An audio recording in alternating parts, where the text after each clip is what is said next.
Nous sommes jeudi 14 décembre 2023. Merci de nous avoir choisis pour vous informer. C'est l'heure de votre journal. Au sommaire, les gouvernements de la République démocratique du Congo ont fait part de ces urgences sécuritaires à l'ONU.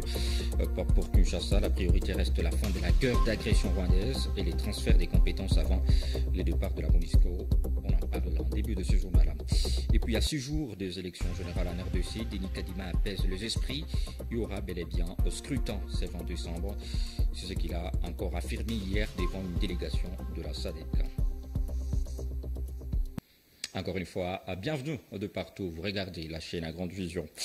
Pour les gouvernements congolais, la priorité reste la fin de la guerre d'agression rwandaise, le respect des accords de Luanda et de Nairobi, les retours de la population dans les zones occupées par les M23.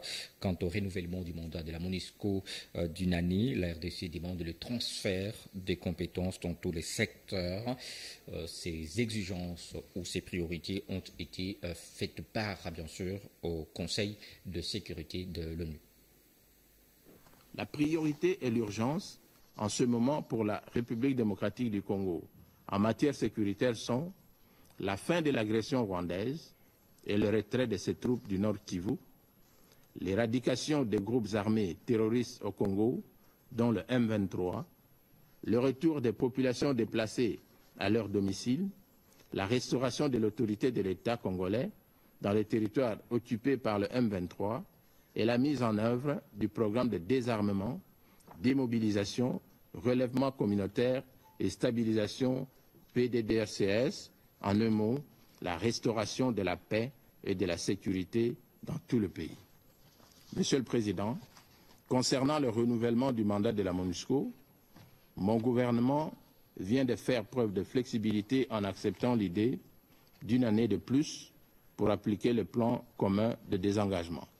Les quelques domaines majeurs auxquels la MONUSCO devra s'atteler sont la protection des civils dans sa complexité, c'est la priorité principale de mon gouvernement, l'appui à la réforme du secteur de la sécurité, l'appui à la police nationale congolaise et l'appui aux forces armées de la République démocratique du Congo, le transfert des capacités pour renforcer l'appropriation, l'appui au programme de désarmement, d'immobilisation, relèvement communautaire et de stabilisation PDDRCS, le plaidoyer en faveur du nouveau cadre programmatique d'appui du PDDRCS, l'appui aux opérations conjointes avec les FARDC, l'appui aux élections générales de décembre 2023, l'appui aux forces régionales engagées officiellement sur le terrain en RDC, les autres tâches importantes et subsidiaires tant qu'elles n'handicapent pas l'activité principale de désengagement seraient à considérer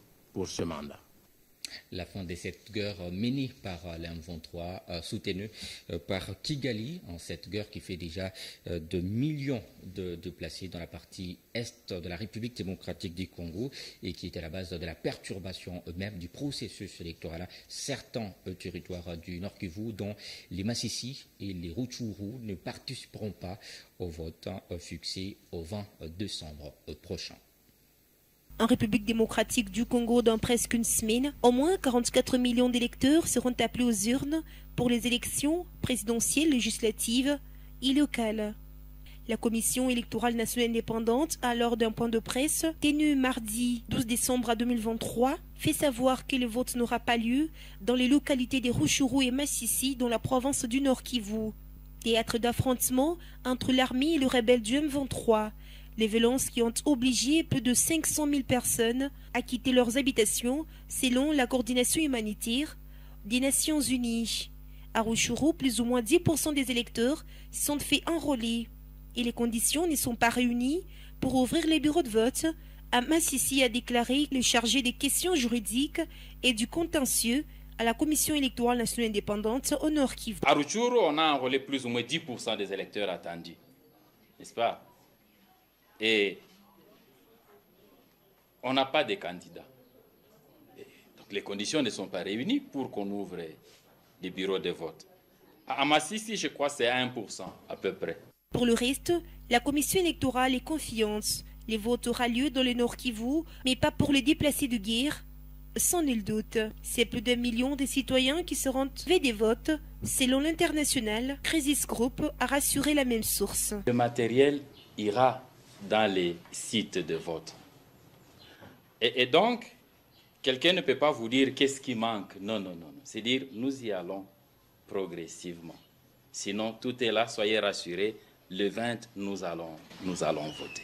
En août, la Commission électorale nationale indépendante avait annoncé que 16 sièges à l'Assemblée nationale avaient été réservés pour 3 territoires en proie à l'insécurité, dans Rutshuru et Masisi, ainsi qu'Ekwamut, dans l'ouest de la République.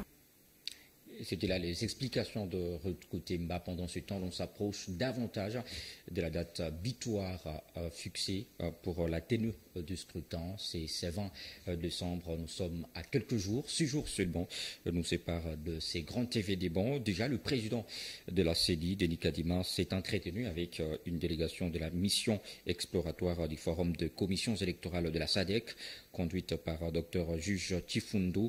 Au cours de leur entretien, Denis Kadima a rassuré de la tenue dans le délai des élections générales en décembre. Cette mission déployée en 2018 est revenue s'assurer auprès de la centrale électorale de la mise en œuvre des recommandations formulées autrefois. La mission a également noté beaucoup de changements dans le cadre juridique, l'inclusivité au sujet de la liste de partis et également la publication des résultats sur le site internet à partir du bureau des votes pour ainsi se rassurer de la transparence dans les résultats finaux qui sera publié.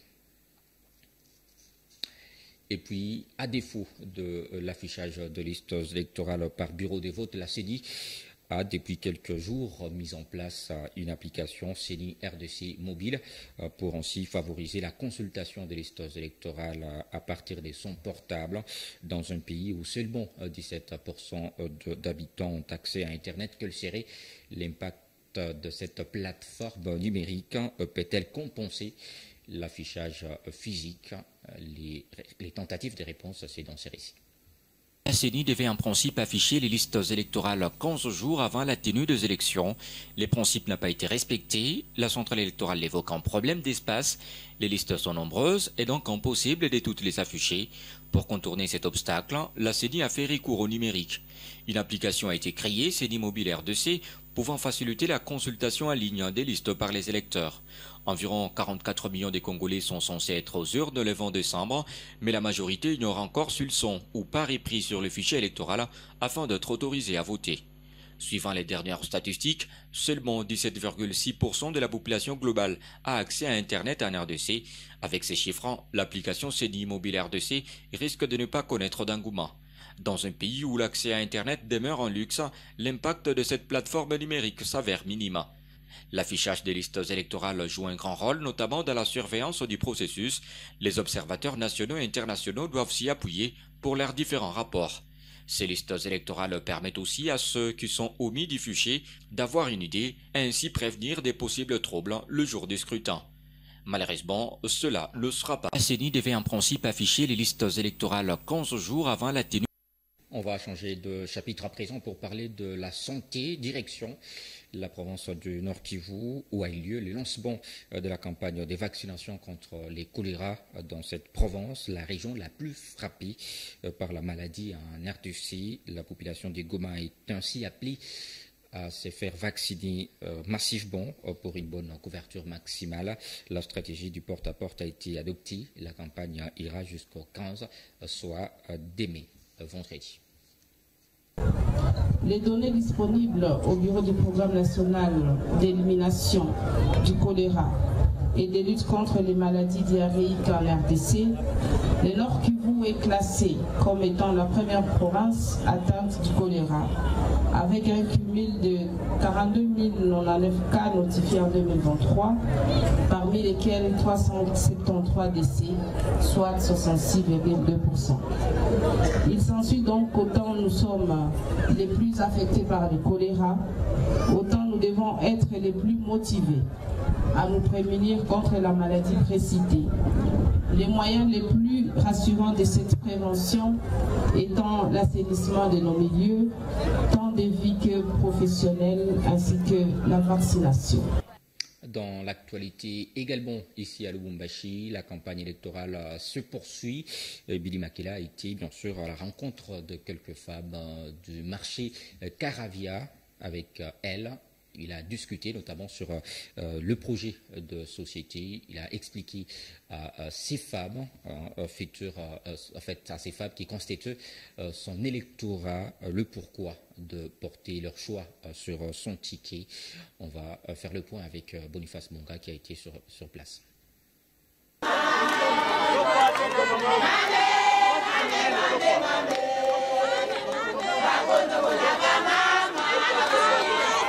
Elles sont venues massivement répondre à l'invitation de l'honorable Billy Makela Elonga, candidat député provincial de Lubumbashi. Ces femmes, vendeuses au marché Caravia, ont dû momentanément arrêter leurs activités pour prêter oreille à leur fils. Porteur d'un message d'espoir, Billy Makela, qui connaît bien les difficultés que traversent ces femmes et ce qu'elles endurent au quotidien, a clairement expliqué sa vision qui met au centre le bien-être des populations. La promotion de l'entrepreneuriat de jeunes et des femmes, c'est cela son combat. Maman forte, maman entrepreneur, jamboyez-nous. Maman plateau, jamboyez-nous. Non, je remercie les mamans qui m'ont attendu. J'étais au travail, je suis venu malgré la pluie. Les mamans m'ont entendu parce qu'ils croient à notre message. Notre message est simple, l'entrepreneuriat des Congolais.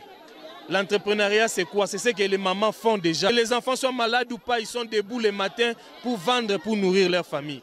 Mais ils ont des petits capitals. Les mamans peuvent se développer, mais ils n'ont pas les moyens. Vous me connaissez, j'ai honoré, j'ai soutenu beaucoup de gens dans cette ville. Donc aujourd'hui, mon combat, c'est de soutenir l'entrepreneuriat. Nous mangeons tous les jours de la nourriture de nos mamans. Mais les mamans, nous travaillent dans quelles conditions? Est-ce que les mamans sont protégées? Est-ce que les mamans ont des financements? Le message clé, c'est que les mamans puissent me faire confiance. La population puisse me faire confiance. Le numéro, c'est 821. J'ai postulé uniquement en provincial, pas à Kinshasa. Je n'ai pas de numéro, j'ai un seul numéro, député provincial. C'est pour rester ici, me battre et trouver des solutions sur le financement pour l'entrepreneuriat. Et cela demande des lois, des édits que nous devons défendre au Parlement. Un discours qui convainc ces femmes, longtemps délaissées. Papa ya vila nasema na kuya njuu ya ba mama. Ya trouver une solution kwa ba mama. Apatie kwa mama na mama kapitali yake. Pour que kila mama ayue namna kutumika batoto wake bende kwa masomo. Tuko natumika kupita na wanaume. Tunajisumbua, tunafundisha watoto wetu masomo kana kapitali tuko nako kaloko. Tukisema utusemee wakati yako itafika. Elles peuvent ainsi espérer un lendemain meilleur. Pour cela, elles savent déjà ce qu'elles ont à faire le jour du 20 décembre. Entrepreneur de renom et encadreur de jeunes, Billy Makela Elonga est candidat à la députation provinciale dans la circonscription de Lubumbashi. Son numéro est juste le 821 qui est le ticket gagnant.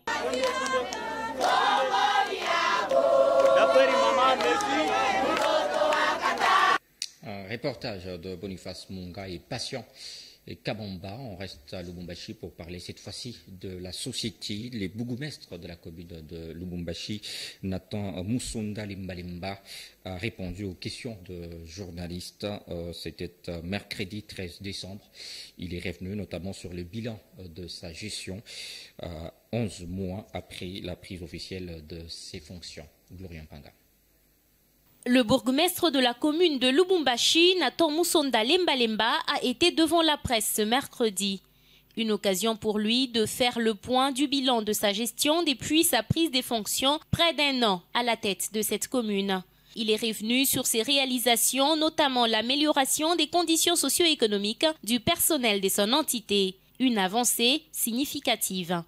Depuis que nous sommes arrivés à la tête de cette commune, il y a un certain nombre de points que nous avons eu à mettre en place pour la bonne gestion ainsi que l'émergence de la commune. C'est entre autres, à notre arrivée, nous nous sommes basés d'abord sur l'homme, sur le personnel. Nous avons trouvé un personnel qui était plus ou moins son soubassement, mais qui œuvrait à la commune. Nous avons eu à régulariser cela. Nous avons trouvé des arriérés de salaire. Nous avons régularisé. Et à ce jour, nous pouvons vous dire sans foi aux yeux qu'il n'y a pas d'arriéré de salaire à la commune de Lubumbashi. Nous sommes à jour. L'autorité communale a aussi souligné les efforts fournis dans la lutte contre l'insécurité et l'insalubrité. Il a appelé à l'implication de tous, surtout dans le processus de maintien de la propreté au centre-ville. L'insalubrité, d'abord, c'est une matière qui nous concerne tous. À quelque niveau que ce soit, nous sommes impliqués, nous devons rendre notre milieu salubre.